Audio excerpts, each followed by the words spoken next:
Hi friends అందరికీ. ఈరోజు prayer ఉంది కదా అని చెప్పేసని వాకింగ్ ప్రిపేర్ అవుతున్నాను. ఖచ్చితంగా సాతాను కూడా వస్తాడు. ఈలోగా మా వదిన ఫోన్ చేసి కొంచెం రిషిని తీసుకొచ్చా అని చెప్పేసి అన్నది. సరే అని చెప్పేసని బాత్రూమ్‌కెళ్ళి ఆడిని తీసుకొచ్చాను. ఇలా వాడిని తీసుకొచ్చి ఇంటి దగ్గర వదిలేసాను. కనీసం వాడు బాయ్ చెప్పకుండా వెళ్ళిపోతుంటే కేకేత్తే అప్పుడు చెప్తాను బాయ్. ఇంకా అలా బైబిల్ జ్ఞానం మిస్ అయిపోయింది. ఇంక సరే అని చెప్పేసి ఇంటికొచ్చేసాను. ఇంటికొచ్చేసి ఫ్రెష్ అయిపోయాను నీట్‌గా. ఎందుకంటే బైబిల్ ధ్యానం చేద్దామన్నప్పుడు ఖచ్చితంగా సాతాను కూడా వస్తాడు. ఏదోలా చెడగొట్టాలని చూస్తాడు. ఇంకలా ఈ టైమంతా దానికి అయిపోయింది అలాగా. ఇంక మళ్ళీ ఇంటికొచ్చేసి ఇంక నీట్‌గా ఫ్రెష్ అయిపోయి ఇంక చర్చ్‌కెళ్ళిపోయాను. ఇంక చేయలేదింక. ఎందుకంటే లేట్ అయిపోతున్నానింకా. ఈరోజు ఎందుకో తెలీదు లేట్ అయిపోయింది. అందుకని ఇంక నేను బైబిల్ ధ్యానం చేయలేదు. వాక్యం చెప్దాం అనుకున్నాను. చెప్పలేకపోయాను ఈరోజు.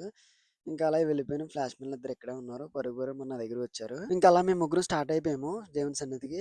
మా ఫ్లాష్ మ్యాన్‌లకు కూడా చెప్పేదేంటంటే, "ఒరేయ్! ఈ వయసులోనే దేవుని కృపను సంపాదించుకోండి. ఎంత భక్తి చేస్తే అంత మంచిది. రేపు ఆశీర్వదించబడతారు" అని ఎప్పుడూ కూడా చెప్తూ ఉంటాను. ఈరోజు దేశానికి యువత వెన్నెముక అంటారు. ఈరోజు యువత అంతా ఎలా ఉందో మీ అందరికీ తెలుసు. ఎవరైతే ఏ విధంగా ఉంటున్నారో మీకు తెలుసు.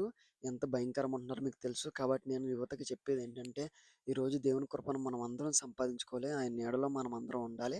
ఇదే నేను చెప్పేది. ఈరోజు మనకేమున్నా లేకపోయినా ఖచ్చితంగా దేవుని భయం ఉండాలి. ఈ రోజుల్లో దేవుని భయం లేకుండా విచ్చలవిడిగా తిరుగుతున్నవారు అనేకమందున్నారు. సిగరెట్‌లతోటి, మందుతోటి బానిసైపోయి ఏ విధమైన జీవితంలో ఉన్నారో కూడా వాళ్ళకి తెలియట్లేదు. ఓకే ఫ్రెండ్స్, ఈరోజు ప్రార్థన పెట్టాల్సింది ఇక్కడే. మేమన్నీ పెట్టుకున్నాం, సర్దుకున్నాం. మా ఫ్లాష్ మ్యాన్‌లకి ఎప్పుడూ కూడా చెప్తాను. ఒరేయ్! అవి జాక్ ఎక్కడని. అయినా కూడా మర్చిపోతుంటారు. ఇంకా చాలా మేము అన్నీ బావుంటది ఫ్రెండ్స్ ఇది. పెట్టేసుకున్నాము. సాంగ్స్ యేసుకున్నాము. ఇక్కడేమో పిల్లలు చాలా హడావిడిగా ఉన్నారు. అల్లరి చేస్తున్నారు. సరదాగా ఆడుకుంటున్నారు. ఇంక అన్నీ పెట్టేసుకొని సాంగ్స్ వింటూ ఉంటే చాలా మధురంగుంది. ఇంకా తర్వాత ఈరోజు ఆల్రెడీ లేట్ అయిపోయింది కదా అని చెప్పేసని త్వరగానే స్టార్ట్ చేశాము. తర్వాత సాంగ్స్ పాడాము. నేనెక్కువ పిల్లలకిస్తాను. ఎందుకంటే రేపొద్దున వాళ్ళే మంచిగా ఎదగాలని జెప్పేసని. ఆల్రెడీ మనమందరం పాడుకుంటాం. పెద్దోళ్ళకి ఆల్రెడీ ఇచ్చేదే.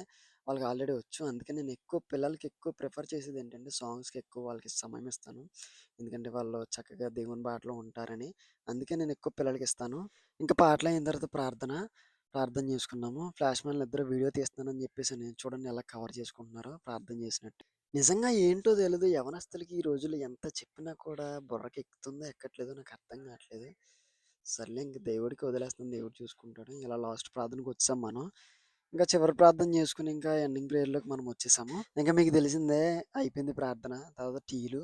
అందరూ కూడా ఇంకా హడావిడిగా ఉంటారింకా. ఇంగో చూడు మా ఫ్లాష్ మ్యాన్ ఎలా చుట్టేత్తన్నాడో. ఏమవుతదో ఏంటో నాకు తెలుసు. వాళ్ళ గురించి ఎక్కువ ప్రేయర్ చేయండి. Okay friends. See you tomorrow. Bye. Praise the lord.